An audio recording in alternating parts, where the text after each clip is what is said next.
Hello everybody. Welcome back to another episode of Bodacious Rant. We're talking some one of my favorite shows still around right now, and that is the last half of Invincible Part 2, essentially. Invincible Season 2, Part 2, really, because it's just weird how Amazon broke up the first half at the end of last year, but then originally it was supposed to be in summer, but then they moved it up. It's very confusing. They just need to release all not at one time, but like in the same season. Stop doing that.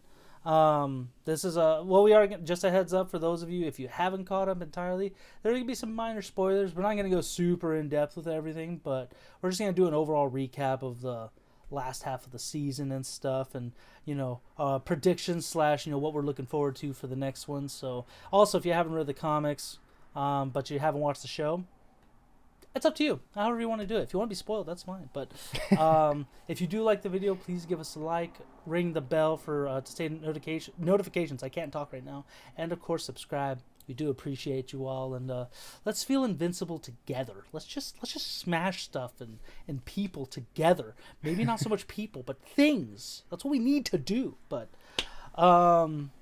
So the first half, I know, Bern, when we were talking last time, I know there was at least one episode, like the one with Darkwing and stuff, you felt was very mishmash and stuff. I will say that was the one episode that kind of did feel like it crammed too much going on for this season, but overall, what did you think of this last half? Did you like it better? Did you think it was just okay? What did you think?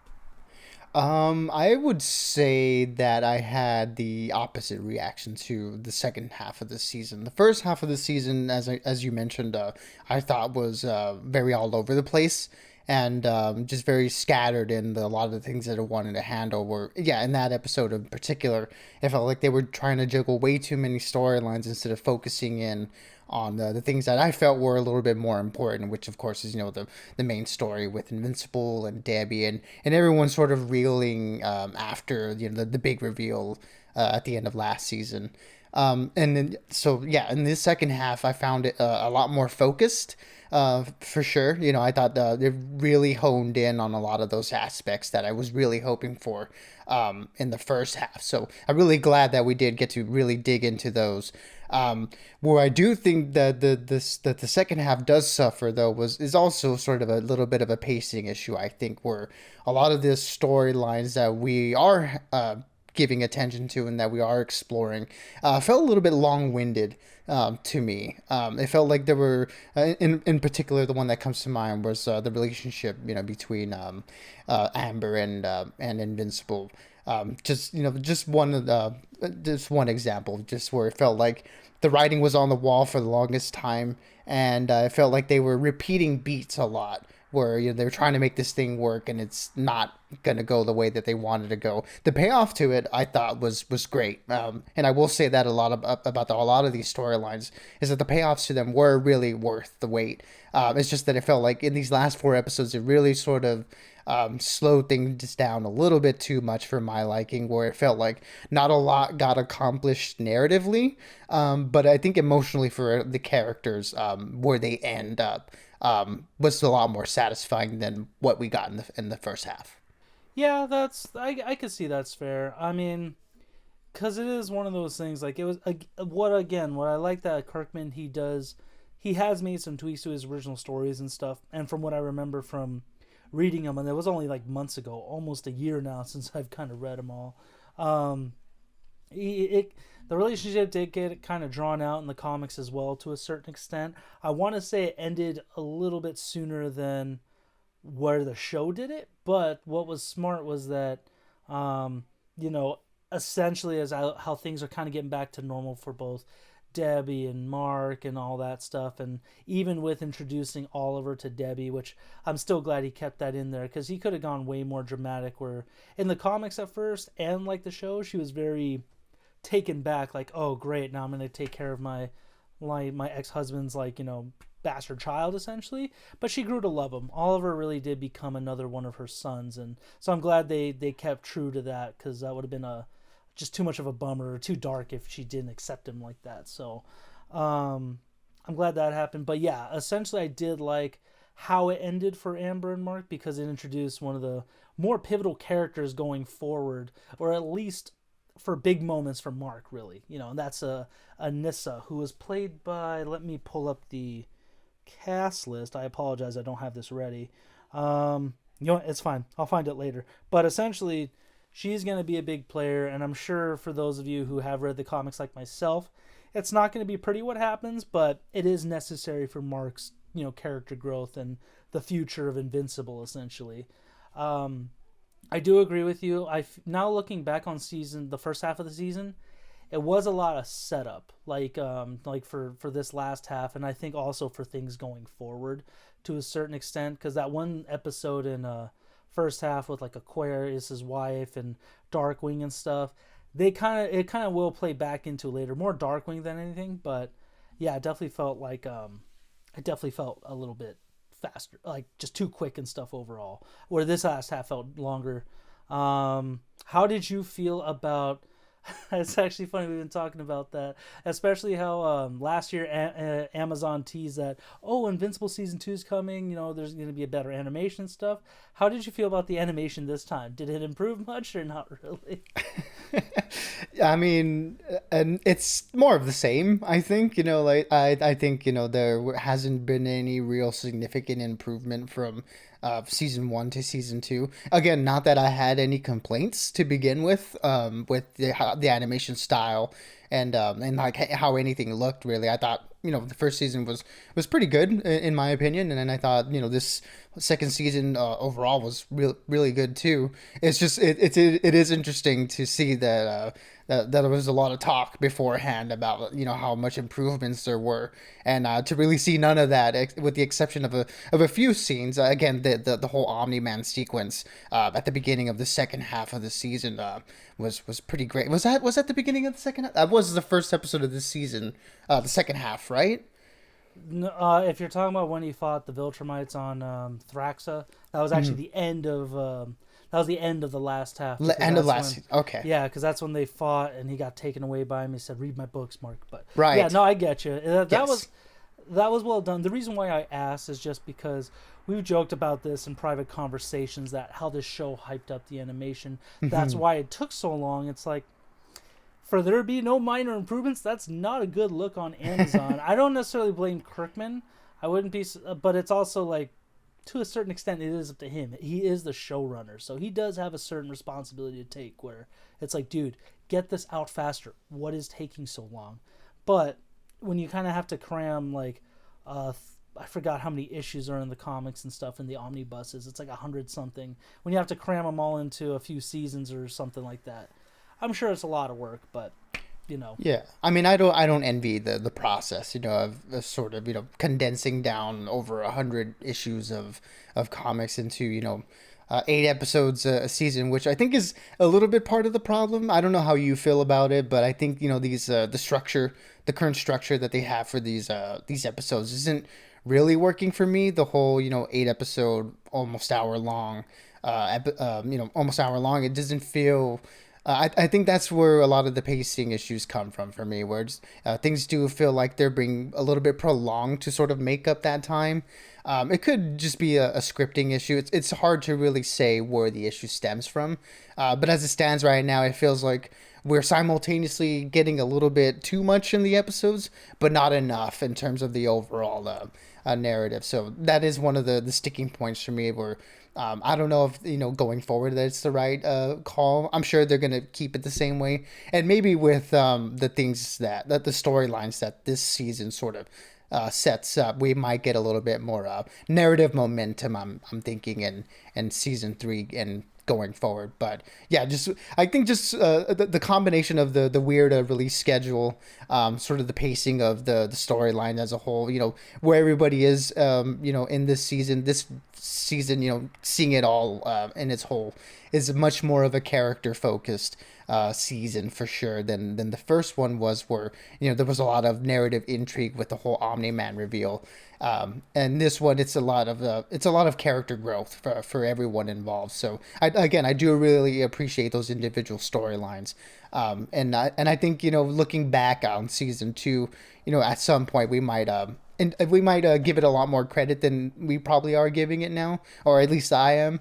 But in the moment, it does feel sort of like an in between, like sort of like a 1.5 to what we're getting to going forward. At least that's what I'm expecting. Yeah, pacing wise, I don't mind the 8 episode structure, but at the same time, when they're 8 hour long episodes each, I would not mind substituting that for like 10 episodes at like 45, just time wise. And I think consumability, like while it's a couple more episodes, time wise, they are a little bit shorter. And I think in doing that, like just adding two more and just kind of trimming the fat with the other ones, um, you can kind of have a little bit more fun with it. I will say like just at this point right now, it's kind of just going through some of these character moments and this stuff. It's almost like a stage in life. Like, Mark is in his young adult age. Where in the next, I feel like several seasons, or at least the next season, things are gonna ramp up. Like he's gonna have to grow up real flippin' quick. And yeah, like so I completely get you on that. Hopefully the animation will actually prove to be better next season. Like, because even though like I guess it's like you said, it's not a big deal because I thought the animation was fine for the last one. I didn't mind the somewhat simplistic style, and it still follows in this one. But it's just don't make it seem like you're gonna like do so much in animation like improvements, and then just it's the same thing we're getting. Especially when we have X-Men '97 going on right now, that is easily the best animated show I've seen in God knows how long. I think it's definitely better than most animes. It's better than half the good things I love from Netflix coming out. Like it's a different art style, but man, they nail it in that show. So that's not the best comparison, but at the same time, they're both superhero shows, so you can do that. Overall, how did you feel about the way the story ended, like at this point in the series and stuff? And what are you looking forward to for the next season, Burn? I mean, yeah, I really, really dug where things left off. Again, I think for me, the stars of the second season was definitely Mark and Debbie, because obviously they're the ones that have the biggest the biggest connection to Omni Man, and the betrayal that happened. But seeing their story together, them both trying to navigate their lives, was really great to watch. I mean, we got some really good moments with Debbie and her personal life, trying to get back into what normal living is, for her at this point. So seeing her character, go through what she's gone through, is like that character takes so many just like emotional and like life punches, just it seems like it's never ending for her, but she takes it in stride, and she pushes through it, and you can really see how that effect is like passed down to Mark, where he's taking literal punches, almost. And I talked to you, in our private conversations about this season, where Mark's just getting kicked around this entire season. He's just getting kicked while he's down this whole time, both physically and emotionally, and so it's cool to see where he gets that sort of that drive from, that perseverance to push through, and be the hero that he wants to be. So their connection this season, their storylines this season, was so good, and that's what I'm really looking forward to most, is seeing what we get from them going forward. And with Debbie now raising another super, and Oliver, how is she gonna progress from that, and how she sort of deals with what happened with angstrom Livy. I'm really interested to see what happened there, because that was one of those things that the payoff was a lot better than the sort of the build up. I felt like Angstrom Levy was very absent, throughout this season. Kind of showed up for a little bit, and then now here at the end. But that emotional impact, I think, is going to be big for Debbie and Mark going forward. In particular, with Mark and what he did at the end of the episode, at the end of this season, dealing with the fact of like what it means to be a hero, what type of hero he wants to be. We see him struggling this whole season about not wanting to be like his father, and him getting close to the edge at this point in the season. I'm sure it's gonna like propel his character going forward. So again, all of that stuff I really, really dug into, and I really came away with loving in this season. So yeah, I'm expecting again, like the end of last season, where there's a big thing that happened that sort of pushed their characters into a different phase of their lives. I'm expecting the same going forward after this whole situation with Angstrom Levy. Yeah, I couldn't agree with you more on that. I will. I mean, before we get to it, or like before we finish up, I'm definitely want to talk about this most recent episode because it's just so fresh in my mind. I will say this: I think this last half is definitely my favorite episodes of the show overall so far, just because there were so many great character moments and so well written that um, it really just kind of captures like not only what Mark and Debbie are going through, but like Adam Eve, Rexplode, even Robot and Monster Girl. It's really setting up some big moments, and I can't spoil the future stuff because I know you haven't read it. I'm sure for whoever's watching this, maybe they haven't read all the comics either. But for those of you who do know, I'm so excited for it. So I will say they were great acting all around. It was great having a not J. Jonah J. I can't believe I almost said him. It's hard to separate, right? He's just like he is J. Jonah Jameson, but yeah, J.K. Simmons. J.K. Great. Simmons. Yeah, I was blanking out on his name. I'm sorry. It's been a long week, but yeah, it was good having him back. Even though he was only in it for really a couple episodes, his we saw the beginning of what the rest of his character is gonna be like. And that's the beauty with this reading all the omnibus and stuff. Like all the omnibuses last year was just really seeing the ups and downs that these characters go through. That it's a very gray story for everyone. There are going to be moments where I'm sure people are going to really hate Mark unless Kirkman changes it, and there's going to be points where it's like, man, you really feel for him, kind of like we do now. Same with Nolan, same with Adam Eve. There's going to be some moments where people are going to flip-flop on how they feel, I'm sure, but it'll be interesting to see that. And overall, like I said, I really like this last half. It's very fresh in my mind. But the last episode, I think, really was like the best episode so far, with just Angstrom Levy really paying back and Mark a visit and stuff like that, and playing around with the multiverse. I think it had a lot of fun with it. Kind of reminded me of, now that I think about it, reminded me very much of Rick and Morty with the portal gun and stuff like that. It was actually pretty accurate to the book how it went down, where it's just he's just messing with Mark left and right, just sending him through portals to all these different universes and stuff like that. And yeah, I get just Sterling K. Brown. He killed that voice, man. I really liked him. He was a great choice for that. Yeah, that whole sequence was very tense, and I did really enjoy it. I would have liked for Angstrom Libby to be explored a little bit more, for him to have a little bit more of a presence throughout the other episodes in this season so far, just so that ending sequence would be a little bit more paid off. But the fact that it was just pushing Invincible to his limits, and the particular situation with Debbie and Oliver, I thought that was handled really well, and the tension in that sequence was pretty great. So yeah, I do agree that I think overall it was well done. But yeah, I just would have liked for him to been more of a character. He's a little bit of just a plot device right now as it stands. And yeah, I mean, there were a lot of other things that sort of felt like that way, like the relationship between Duplicate and the Mr. Immortal. I forget. Just Immortal. Just Immortal, Mr. Immortal. Yeah, Immortal and Duplicate, were that sort of their storyline felt like it was just out of nowhere for me.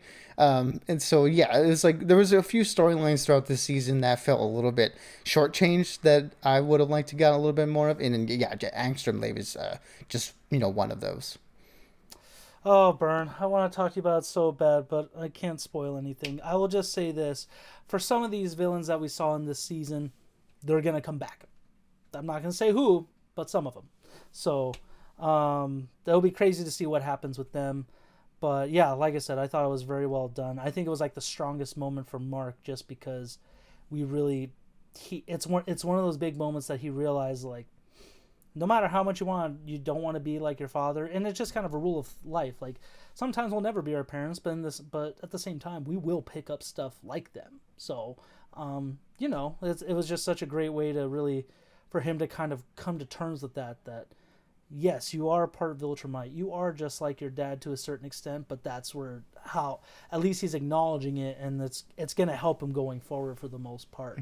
Um, Yeah, and it's such a necessary moment for his growth, like going forward where it seems like what he wants to be as a superhero. Like he's recognizes that he's got to get better, and again, this whole season's just been him getting kicked while he's down, so he's got to find a way to push past that and refine himself to, I mean, prepare himself for the things that are going on in the world currently, and also the threat to come with the whole Viltrumite aspect of it. So yeah, it's definitely a necessary moment of growth for Mark, and I thought Steven Yeun knocked it out of the park with his voice acting and in that entire sequence. So well done, really good. yeah, he was awesome, and again, I can't wait to see more. And this more Viltrumites to come, Space Racer, the Ragnars and stuff like that. There's gonna be a lot of cool moments coming, so you guys better brace yourselves, especially for those Invincible fans out there. But overall, Burn, how would you rate this season as a whole? I think for me, I'm going to stick with my initial rating of a 3 out of 5. I thought, in terms of a follow up to season one, it was a little bit of a step down. I think in terms of again the pacing and the narrative structure and all that. But again, individually, the storylines here were I thought really well done, and I thought.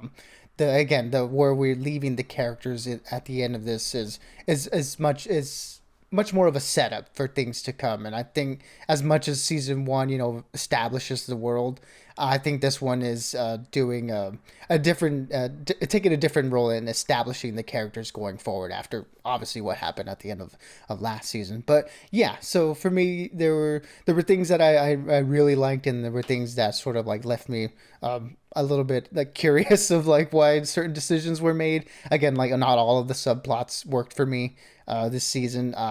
But overall, I will say I still very much enjoyed this show. But yeah, 3 out of 5 for me, very solid. And as in comparison to the first season, I think it's a step down, but I think it will service the narrative going forward a lot stronger, I think. That's totally fair. I respect that rating because it's definitely, yeah, it's not as, it didn't end on like, how do I put this? It wasn't as consistent as the first season, I will say, overall. But I'm gonna give it a 4 out of 5 just because this last half really saved it for me. And again, I'm looking forward to the things to come. Like Kirkman's just done a great job of adapting and improving upon his work to a certain extent. So it's gonna be exciting to see what else how he's gonna go about the rest of it. And yeah, I can't wait to see it. But that's it for Invincible for now. Hopefully they'll announce season 3 soon. I'm hoping it comes out this year because if we're gonna have to wait another year or two, Another 2 years, it's gonna be like, are you serious, dude? It's like, come on, Kirkman. It doesn't like, oh, whatever. It's not to get frustrated about. We got other content coming anyways, so it's fine. It's fine. But yeah, like the next show I'm looking forward to after this is going to be The Boys, The Bear season 3. I forgot what's coming out in June. There's a couple other things coming out in June, but it's gonna hit me later. yeah, a bunch of good stuff coming up, but like again, I got Shogun right now, so that's gonna carry me through for the next few weeks for sure. Absolutely, that and X-Men '97. I got to Yeah. catch up on both. But until next, actually, yeah. Before we go to the next time, what did you guys think about it? For those of you who did watch this whole season, did you love it? Did you hate it? Were you kind of on the fence like Burn? Were you fine with it like me and excited? We love to know in the comments, so feel free to put your thoughts down. But until next time, everyone, stay bodacious and keep on ranting for us. Absolutely, everybody. Be good, be safe, and as always, we'll catch y'all on the next one.